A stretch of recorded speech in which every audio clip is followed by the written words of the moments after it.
Y bueno, les voy a dar una plática que es una plática muy sencilla. De hecho, es una plática que si ustedes la ven dirían, bueno, esta es prácticamente para pacientes, pero creo que es bien importante que queden los conceptos básicos muy claros para que ustedes puedan detectar, ¿no? De manera oportuna, para que ustedes puedan aconsejar a los pacientes acerca de qué es el cáncer de riñón y qué es lo que pueden hacer tanto para prevenirlo como para detectarlo oportunamente. Entonces voy a hablar de generalidades, no va a ser una plática larga para no desgastarlos tanto, va a ser una plática relativamente rápida. Y bueno, nada más para recordarles un poquito, ¿no? Yo sé que todos ustedes tienen como mucha claridad acerca de esto, sin embargo, creo que es muy importante recordarlo, sobre todo porque cuando estamos hablando con los pacientes necesitamos tener clara toda esta información para poder transmitírsela. Entonces, saben ustedes que los riñones son un par de órganos que están localizados en el retroperitoneo. Sabemos que el retroperitoneo es la parte más posterior de la cavidad abdominal. Estos dos órganos son órganos pues prácticamente gemelos, por llamarlo de alguna manera. Están situados a los lados de la columna, muy cerca de los vasos principales, de la vena cava, de la aorta, y como les comentaba, están en la parte más posterior de la cavidad abdominal. Si vemos un corte axial, como si estuviéramos viendo una tomografía, que es la que les muestro en la figura que está en la parte inferior derecha de la pantalla, podemos ver cómo están acomodados más o menos los órganos en el abdomen, en un corte, pues digamos que está más o menos debajo del esternón, ¿no? Un poquito arriba del ombligo, en donde podemos ver que en la parte anterior del abdomen, pues vamos a encontrar el hígado, el estómago, y ya en la parte posterior, en la parte más posterior del abdomen, justamente junto a la columna, aquí lo pueden ver perfectamente, se encuentran este par de órganos cuya función al final de cuentas principal va a ser justamente filtrar la sangre para mantener el equilibrio de los líquidos y para mantener el volumen de la sangre y de esta manera pues eliminar algunas sustancias que no le van a servir a nuestro cuerpo. Muy importante para entender sobre todo cómo vamos a clasificar posteriormente cuando ya se diagnostica un cáncer de riñón para hacer esta tipificación clínica que para nosotros oncólogos es muy importante para definir el tratamiento. Es importante mencionar que el riñón va a estar formado, bueno, pues por el tejido principal, ¿no? Es como todos los órganos que tienen varias capas. En este tejido principal, que es lo que ven como color carnita aquí en la figura, pues justamente tenemos a todos los túbulos renales, todo el órgano que justamente va a hacer todas estas funciones de filtrado y algunas otras funciones muy importantes. Este órgano va a estar rodeado por una capa grasa, ¿no? Y esta misma capa grasa va a estar rodeada por una fascia que llamamos fascia de Gerota. Y algo muy importante es que también envuelto por esta fascia va a estar por arriba del riñón la glándula adrenal, ¿no? Que como saben ustedes es un órgano muy importante, sobre todo para producir algunas hormonas como los mineralocorticoides, como los glucocorticoides, que nos van a ayudar a este balance metabólico, balance también de líquidos y balance de electrolitos en general sanguíneos. Este órgano, como comentamos, bueno, su principal función va a ser la producción de orina, y una estructura muy importante para el riñón es justamente la pelvis renal.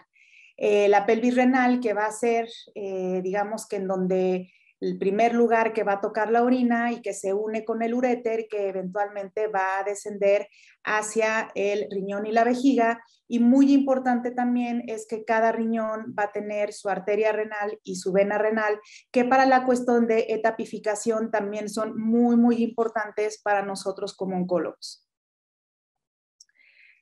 Evidentemente, la única función del riñón, como todos sabemos, no es solamente la función de filtrado.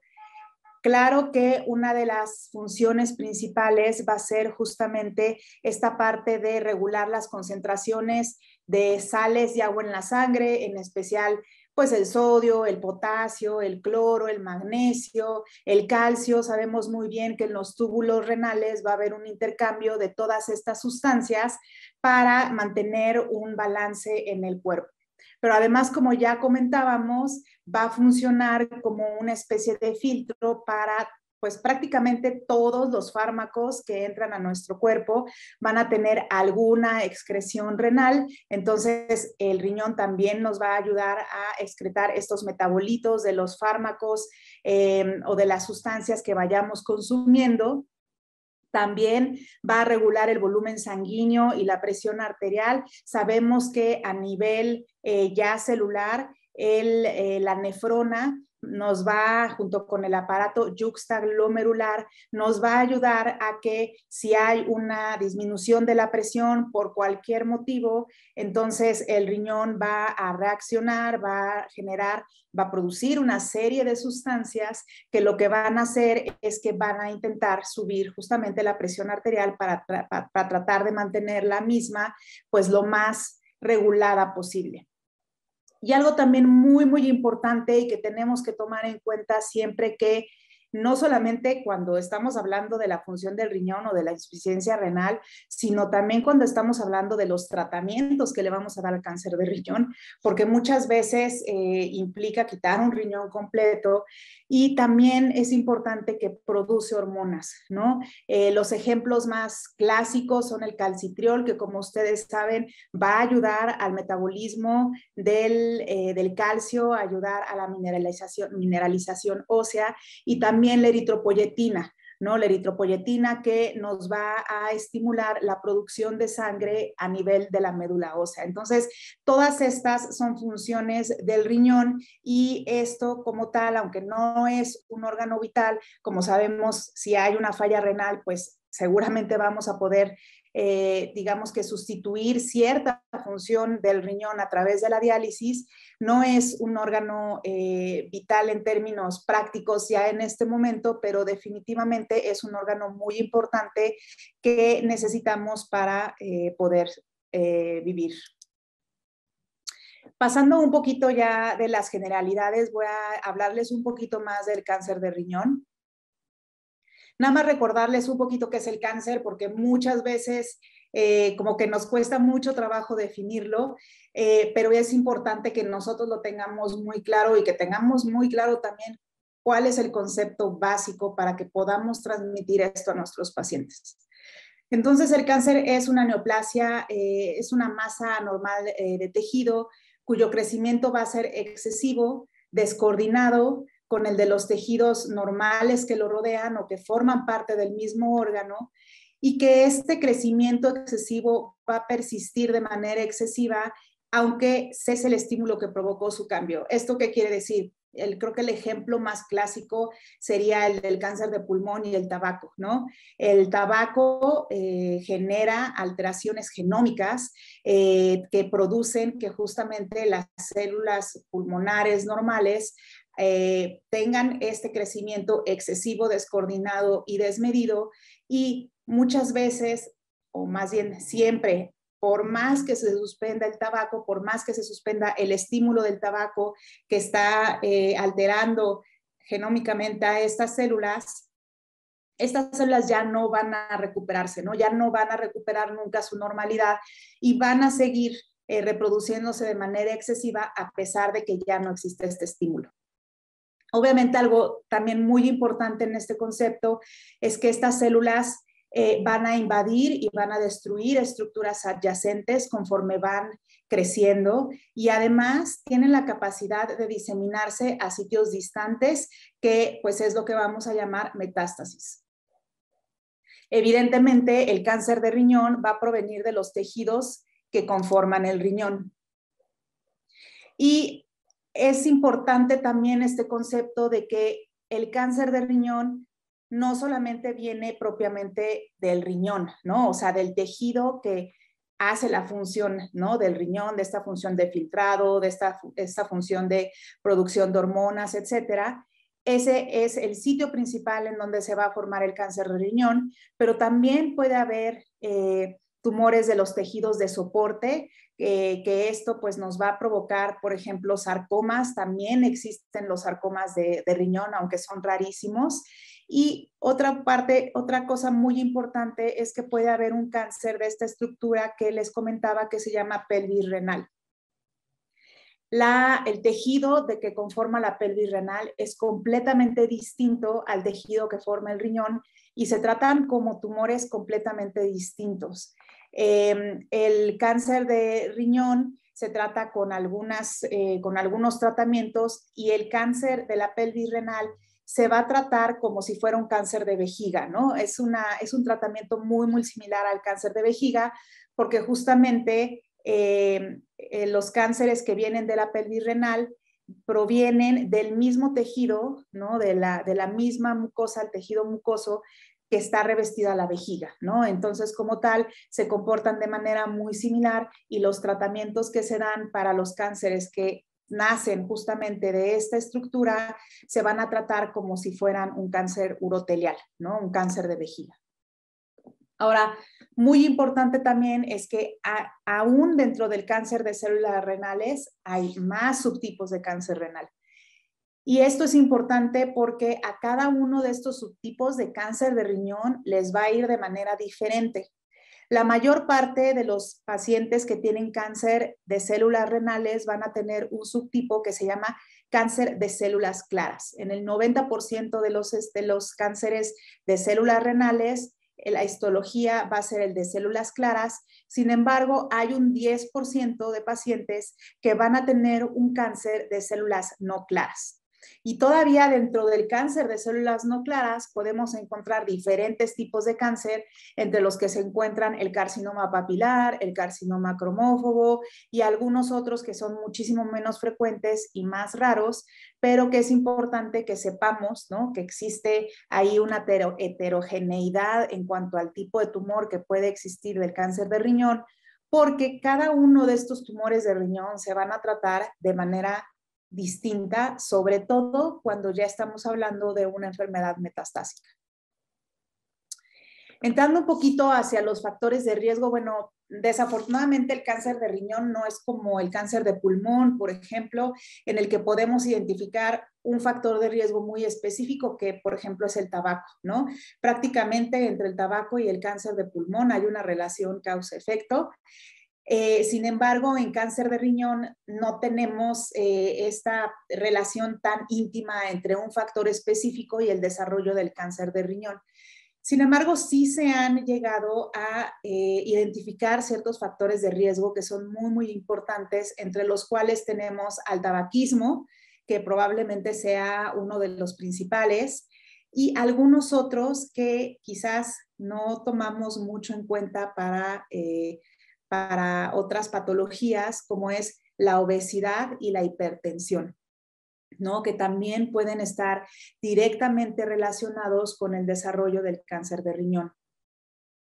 Hay otro tipo de factores que se han establecido para el cáncer de riñón. Otro es el ocupacional, los obreros que trabajan sobre todo en fábricas que tienen que ver con el acero, con los metales en general, tienen mayor riesgo de tener un cáncer de riñón. Los factores genéticos, que aunque se presentan realmente en una cantidad muy baja de pacientes, también podemos llegar a tener este tipo de factores, ¿no?, para algunos pacientes. La raza en la cual pues los pacientes caucásicos aparentemente van a tener un poquito más de riesgo que los pacientes que tienen otras razas, y de manera, digamos que importante, bueno, no importante porque no es un factor de riesgo que esté tan asociado, pero se dice que la insuficiencia renal también puede tener que ver con el desarrollo de cáncer renal, pero no la insuficiencia renal per se, sino el tratamiento dialítico, ¿no? Ya cuando un paciente está en diálisis, el hecho de estar recibiendo diálisis lo pone en un riesgo un poquito mayor de desarrollar cáncer de riñón. Y aquí les presento una tabla justamente en la que vemos factor por factor más o menos cuál es el riesgo que representa cada uno de estos factores. Como les comentaba, la obesidad y el tabaquismo son los principales factores que podemos asociar al cáncer de riñón. Los pacientes que tienen, que tienen una historia de tabaco, pero que no tienen un tabaquismo activo, tienen 1.3 veces el riesgo de desarrollar cáncer de riñón en comparación con la gente que nunca ha fumado. Y los pacientes que tienen tabaquismo activo tienen hasta 1.6 veces el riesgo de desarrollar cáncer de riñón. El antecedente de tabaquismo, además, se va a encontrar hasta en el 20 al 30% de los pacientes con cáncer renal. La obesidad, como les comenté, es otro factor muy, muy importante. Como pueden ver, una persona obesa tiene prácticamente 2 veces el riesgo de desarrollar cáncer renal en comparación con una persona que no es obesa. Y como les comentaba, no es una relación causa-efecto, es decir, no todos los pacientes con obesidad van a desarrollar cáncer de riñón, pero sí tienen más riesgo que una persona que no es obesa. También otro factor importante, pues, es el género, el sexo. Los pacientes hombres en general van a tener más incidencia de cáncer renal en comparación con las mujeres. Prácticamente la relación es 2:1 de hombres, de hombre-mujer. Y como les comentaba, y que creo que es un dato muy, muy importante, solo el 2% de los cánceres renales van a ser hereditarios y como tal creo que la enfermedad genética que más debemos tener presente cuando vemos a un paciente es la enfermedad de von Hippel-Lindau, que es una enfermedad en la que tenemos enfermedad quística múltiple. Seguramente ustedes habrán tenido oportunidad de leerlo en algunos sitios. Hay quistes en el hígado, quistes en el riñón, puede haber quistes en el páncreas y son estos quistes múltiples y algunos de ellos pueden tener o pueden tener el riesgo de desarrollar cáncer de riñón. Ahora, es muy diferente y esto quiero que quede muy, muy claro. Una persona con enfermedad poliquística familiar que un paciente con un quiste en el riñón, ¿no? Los quistes solitarios en el riñón tienden a ser benignos y no tienden a malignizar. Ningún quiste renal único maligniza. Sin embargo, sí hay quistes, cuando tenemos una persona que tiene enfermedad poliquística, estos pacientes no tienen un quiste solitario. En general son pacientes que tienen múltiples quistes y en estos pacientes que tienen múltiples quistes, que los tienen en varios órganos y que podemos ver que el tejido está prácticamente lleno de quistes, hay que sospechar que pueden tener una enfermedad de von Hippel-Lindau y hay que mandarlos, hay que referirlos de inmediato para que se les haga un estudio genómico, para que se les descarten algunas alteraciones genómicas que los pueden llevar a generar ciertos tumores malignos. Ahora, ¿cómo diagnosticamos el cáncer de riñón? Bueno, el cáncer de riñón es realmente difícil de diagnosticar. Es un cáncer que normalmente es silente. Le llaman o le llamaban antes al menos el cáncer del internista, justamente por eso, ¿no? Porque el tumor del internista, porque da síntomas que pueden llegar a ser muy generalizados y que es difícil quizás llegar al diagnóstico porque forzosamente hay que hacer un estudio de imagen para saber exactamente qué es lo que está provocándolos, ¿no? Hay una triada clásica que es pues importante saberla, que antes utilizaba mucho, que es la hematuria, la masa, ¿no? El tumor en el costado, en la fosa renal y el dolor, ¿no? Esa es la triada clásica. Sin embargo, ahora se sabe, o en los tiempos modernos, solamente el 10% de los pacientes se van a detectar por estos síntomas. La hematuria la hematuria, el tumor en la fosa renal, el dolor en la fosa renal, quizás sean como los síntomas más comunes. Sin embargo, hay otros síntomas que se pueden presentar como los iniciales que nos pueden despistar, por eso se llama el tumor del internista, como la pérdida de peso, la anemia, en algunos casos la fiebre, o que encontremos como un hallazgo un calcio alterado, un calcio alto en algún estudio de sangre que mandemos a hacer. Y algo que es muy, muy importante en la actualidad es que hasta el 50% de los pacientes se van a diagnosticar de manera incidental. ¿Esto qué es lo que quiere decir? Que el paciente no va a llegar porque diga, ay, es que tengo sangrado en la orina, ¿no? O, ay, siento que me está creciendo un tumor aquí en el costado, sino que este tumor se va a diagnosticar porque quizás el paciente fue porque tenía un dolor abdominal y se le diagnostica una apendicitis y cuando se le hace el ultrasonido o la tomografía abdominal, resulta que aparece ahí una masa, ¿no? En el riñón, ¿no? Un tumor heterogéneo que no parece quístico y que probablemente sea cáncer renal. O, por ejemplo, que el paciente va porque tiene una colecistitis aguda y resulta que se le hace el ultrasonido abdominal y en el ultrasonido el radiólogo nos reporta que hay un tumor en el riñón. Hasta el 50% de los cánceres renales se van a diagnosticar de esta manera y es por eso que cuando mandamos a hacer un estudio diagnóstico, un estudio de gabinete como estos, ultrasonido, tomografía, pues hay que fijarse muy bien cómo está la condición de los otros órganos para descartar por completo que no haya alguna otra enfermedad. ¿Y cómo se sospecha que pueda haber cáncer de riñón? Bueno, pues evidentemente sí les puedo decir, bueno, o sea, si el paciente llega directamente y nos dice, bueno, tengo hematuria, ¿no? Tengo orina, tengo sangre en la orina, bueno, es algo importante que hay que sospechar.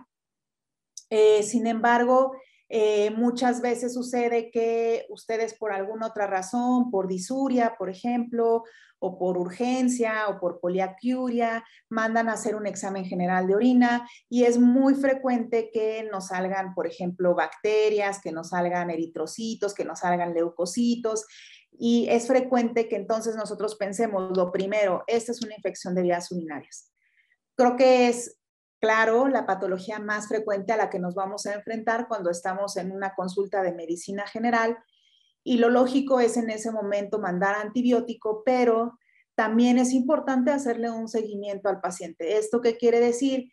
Que después del antibiótico es importante que si los síntomas no ceden al antibiótico empírico inicial, ¿no? Porque siempre damos un antibiótico empírico de manera primaria, si los síntomas no ceden con este antibiótico o si la hematuria persiste, hay que sospechar siempre que puede haber alguna patología renal, ya sea alguna glomerulonefritis, que haya pues un cáncer renal, ¿no? O algún tumor creciendo en algún sitio de la vía urinaria, en el uretero, en la vejiga, ¿no? Siempre que tenemos una hematuria persistente o, por ejemplo, cuadros de hematuria seriados, ¿no? Así hace 3 meses tuve hematuria y ahora vuelvo a tener hematuria y 3 meses después el paciente volvió a tener hematuria.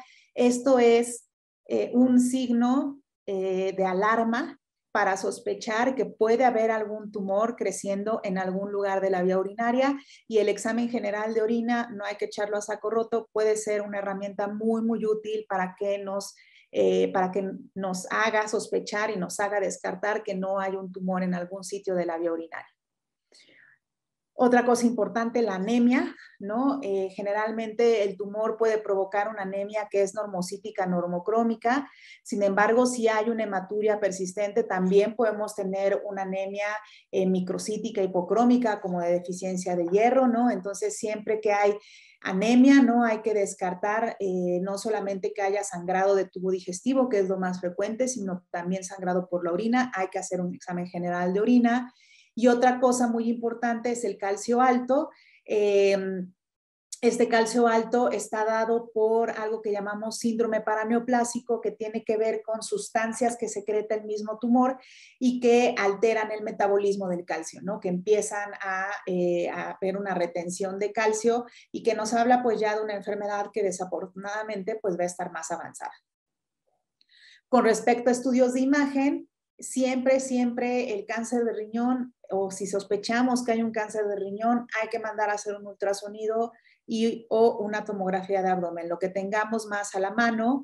El ultrasonido va a ser muy útil porque nos va a diferenciar un tumor benigno de uno maligno, ¿no? Siempre el radiólogo, cuando ve una lesión quística, la reporta como tal quiste, ¿no?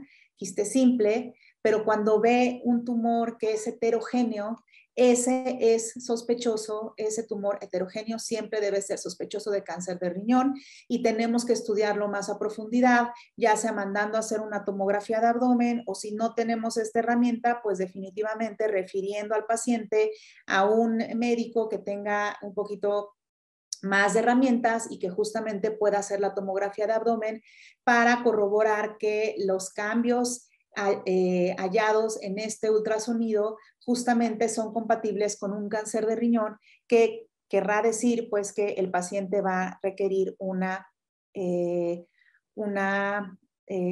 cirugía, muy probablemente. La otra cosa es que la tomografía de abdomen también nos va a ayudar a determinar la extensión de la enfermedad. El ultrasonido en ese sentido es un poquito más limitado, ¿no? Y la tomografía nos ayuda a ver qué tan extendida está la enfermedad, al menos de manera local. ¿Cómo se hace el diagnóstico definitivo del cáncer renal? Con cirugía. En general, las biopsias, por ejemplo, si nos hablan de cáncer de pulmón, bueno, es biopsia.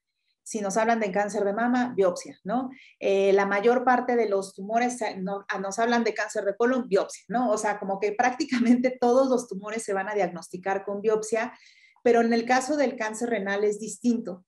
La realidad es que los estudios de imagen que tenemos, los cambios que se encuentran en los estudios de imagen, muchas veces son más que suficientes para decir, esto es un tumor maligno del riñón y no es un tumor benigno y no necesitamos biopsia, lo que necesitamos es quitar el riñón. A menos que tengamos ya una enfermedad metastásica, por decir, sí vemos un gran tumor en el riñón, pero además tenemos enfermedad en los pulmones o enfermedad en los huesos, entonces quizás ya no valga tanto la pena hacer la cirugía del riñón y ahí sí hagamos una biopsia, ¿no? Directamente del tumor de riñón o de alguna otra metástasis. Pero en principio, cuando tenemos una sospecha de un tumor maligno por imagen, el método diagnóstico va a ser la nefrectomía. Y esta nefrectomía puede ser parcial o puede ser radical. Parcial quiere decir que solamente se quita un pedazo de riñón, es lo que le llamamos nefrectomía preservadora de nefronas y que generalmente se hace en tumores muy, muy pequeñitos, ¿no? Que miden menos de 4 centímetros o en pacientes que por ejemplo, con esta enfermedad de von Hippel-Lindau, que sabemos que tienen mucho riesgo de desarrollar un segundo tumor y que no podemos quitarles el riñón completo porque si aparece un cáncer en el otro riñón, entonces ya no vamos a saber qué hacer, no podemos quitar el otro riñón completo. Entonces, en estos pacientes, quizás, aunque el tumor no sea tan pequeño, también se puede hacer la recomendación de solamente hacer una nefrectomía parcial con el objetivo de no quitar función renal. Pero en el resto de los pacientes, pues se va a hacer una nefrectomía radical que consiste en quitar el riñón completo con su grasita y con la fascia, sin quitar necesariamente la glándula suprarrenal y obviamente también pues hasta la pelvis renal, ¿no? Y dependiendo de la etapa, pues iremos viendo o el cirujano irá viendo qué tan extensa tiene que hacer la resección. Y esto evidentemente se tiene que mandar al patólogo y el patólogo nos va a decir qué tipo de tumor es, si es un cáncer renal de células claras, un cáncer papilar, un cáncer cromófobo o cualquiera de los otros tipos de tumores, que hay muchísimos tumores. Si ustedes revisan la clasificación de la OMS es inmensa, ¿no? Cualquiera otra de los tumores de riñón que pueden aparecer y que son mucho menos frecuentes. Ahora, ¿cuántas etapas tiene el cáncer de riñón? Tiene 4, ¿no? Como en casi todos los cánceres, hay 4 etapas en el cáncer de riñón. Las primeras 3 etapas se van a considerar etapas curables y la etapa 4 pues va a ser la etapa metastásica, ¿no? La etapa en la que el cáncer se encuentra fuera del riñón. La etapa 1, el tumor se va a encontrar dentro del riñón, no va a invadir ni la grasa ni la capita que ni la capita que recubre al riñón, ni la fascia de Gerota, y además va a medir menos de 7 centímetros. La etapa 2, el tumor se va a encontrar dentro del riñón, pero va a medir más de 7 centímetros, o sea, va a ser ya un tumor más grandecito. Y la etapa 3 va a ser un tumor que va a invadir estructuras fuera del tejido de renal como tal, estructuras como la cápsula, la grasa, el seno renal, la vena renal, o cuando ya hay ganglios linfáticos invadidos. Todo eso se considera como una etapa 3. ¿Y cuál es el tratamiento para cada uno de estos? Bueno, pues como en todos los cánceres, en etapa temprana, el tratamiento curativo es la cirugía, ¿no? Hay que llevar tanto a los pacientes con etapa 1, 2 o 3 a una cirugía, y pues en la etapa 4, desafortunadamente, que ya no podemos, digamos, que optar por una opción curativa, vamos a dar tratamientos sistémicos que consisten en terapias dirigidas, en específico antiangiogénicos, y en estos últimos años el desarrollo de inmunoterapia, ¿no? Que no es inmunoterapia como la que nos venden de factor de transferencia y todo esto, sino que es inmunoterapia bastante especializada. Son fármacos que se denominan anti-PD1, anti-PDL1, anti-CTLA4, entre otros, y que en este momento están desarrollándose pues de manera muy importante y han demostrado pues un beneficio en la supervivencia sin afectar la calidad de vida para los pacientes con cáncer de riñón. Y ya para terminar, bueno, pues digo, ya sabemos qué es el cáncer de riñón, ya sabemos cuáles son sus factores de riesgo, pero ¿por qué es importante el cáncer de riñón? Creo que es algo que tenemos que tener en cuenta. Y bueno, esta es justamente la incidencia de cáncer de riñón para ambos sexos, todas las edades en el mundo. Podemos ver, pues aquí está todos los países del mundo, es un mapa mundi. Podemos ver que los países en donde hay más incidencia de cáncer de riñón justamente son estos países en los que hay más obesidad, ¿no? Que son países como más de primer mundo, ¿no? En el que seguramente los índices de obesidad son mayores. Países como Estados Unidos, Canadá, los países europeos, Rusia, en estos lugares es Australia, ¿no? Son lugares en donde hay más incidencia de cáncer de riñón, y en México quizás la incidencia no es tan importante. En el mundo en general, en el 2020, se diagnosticaron alrededor de 431,000 casos nuevos de cáncer de riñón. Y para la mortalidad, pues también podemos ver que estos países europeos, estos países como Canadá, tienen la mayor mortalidad, también la mayor incidencia. Y también para países como México, por ejemplo, quizás no sean los países en donde el cáncer de riñón cause más mortalidad, pero definitivamente estamos en segundo lugar. En el 2020, el cáncer de riñón produjo alrededor de 179,000 muertes en el mundo. En México específicamente, el cáncer de riñón ocupa el lugar 11 en incidencia y el lugar 10 en mortalidad por cáncer. Y podemos verlo aquí, ¿no? Quizás no sea el tumor más frecuente, pero sí ocupa un lugar dentro de los primeros 10 en cuanto a mortalidad. ¿Qué pasa cuando vemos una relación justamente de los diferentes tumores solo de la vía urinaria? Obviamente sabemos que el cáncer de próstata es el tumor más frecuente en hombres en México y en muchos lugares del mundo, y además pues representa también pues prácticamente en incidencia y en mortalidad el mismo número que el cáncer de mama, ¿no? Entonces es un cáncer que es muy frecuente, muy importante diagnosticarlo de manera oportuna, y el cáncer de riñón dentro de los tumores urinarios representa el segundo lugar. En México no tenemos tan buenos datos de incidencia, desafortunadamente. Se calcula que en el 2020 se tuvieron alrededor de 5,925 casos de cáncer de riñón.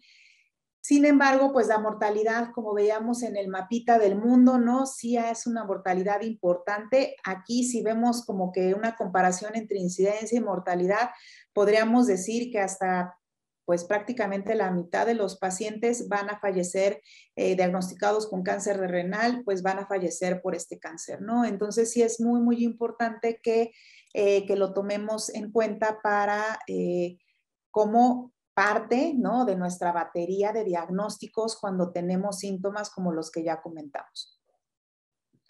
Y pasando un poquito hacia cómo se diagnostica el cáncer de riñón. Bueno, esto desafortunadamente son datos que no son de México, son datos de Estados Unidos. Y la buena noticia para los estadounidenses es que la supervivencia para los pacientes con cáncer renal a 5 años va a ser de 75.6%. Y esto es muy probablemente porque hasta el 65% de los pacientes con cáncer de riñón en Estados Unidos son diagnosticados en etapa localizada. Y si vemos la gráfica del lado derecho, pues podemos ver que estos pacientes justamente que tienen enfermedad localizada, pues van a tener hasta 92% de supervivencia a 5 años. ¿Qué quiere decir? Que hasta el 92% de los pacientes van a estar vivos después de que se les hizo el diagnóstico de cáncer de riñón. Esto evidentemente disminuye cuando la enfermedad es diagnosticada de manera, en una etapa regional que vamos a llamarle como un estadio clínico 3. En este caso, por llamarlo de una manera muy general, en donde pueden ver que la supervivencia a 5 años baja el 71%. Y esto es justamente porque hasta el 30% de estos pacientes que tienen enfermedad regional van a recurrir, pues, a una enfermedad distante, una enfermedad metastásica, que vean cómo la mortalidad para estos pacientes es muy, muy alta, que únicamente alrededor del 10% va a estar vivo a 5 años, ¿no? Entonces es muy diferente tener una enfermedad localizada que tener una enfermedad distante, y aquí radica justamente la importancia de hacer un diagnóstico oportuno, de diagnosticar a un paciente en un estadio clínico 1, en un estadio clínico 2, que sabemos que va a ser una enfermedad que se va a curar con cirugía y no va a requerir más tratamientos. Desafortunadamente, en nuestro contexto como país, no tenemos datos específicos de cáncer de riñón, pero es muy probable que la mayor parte de los pacientes se vayan a diagnosticar en etapas regionales o distantes. ¿Cómo puede prevenir una paciente el cáncer de riñón? Pues así como la obesidad es el factor de riesgo más importante, pues la dieta, el ejercicio y no fumar, sobre todo, pues van a ser justamente los factores que van a determinar que un paciente tenga menos riesgo de desarrollar este tipo de tumor. ¿Y cómo se diagnostica de manera oportuna? Bueno, pues ahora sí que tenemos que depender de educar a los pacientes, ¿no? Los pacientes tienen que aprender que tienen que visitar al médico regularmente, ¿no? Y para que justamente se puedan detectar este tipo de síntomas de manera inicial, para que justamente podamos hacer un diagnóstico de esta manera, que el paciente entre dentro de este 50% de pacientes que el tumor se diagnostica de manera incidental, y que no lleguen los pacientes ya cuando no soportan el dolor, cuando están orinando sangre franca con coágulos, o cuando ya tienen una deshidratación por hipercalcemia, ¿no? Entonces, lo más importante es educar a nuestros pacientes para que vayan de manera regular al médico, ¿no? Hagan visitas al médico, en especial si ven que tienen, aunque sea un evento de sangre en la orina, o que empiecen con dolor abdominal persistente, o que tengan pérdida de peso inexplicable. Y aquí termina mi presentación. Muchas gracias a todos por su atención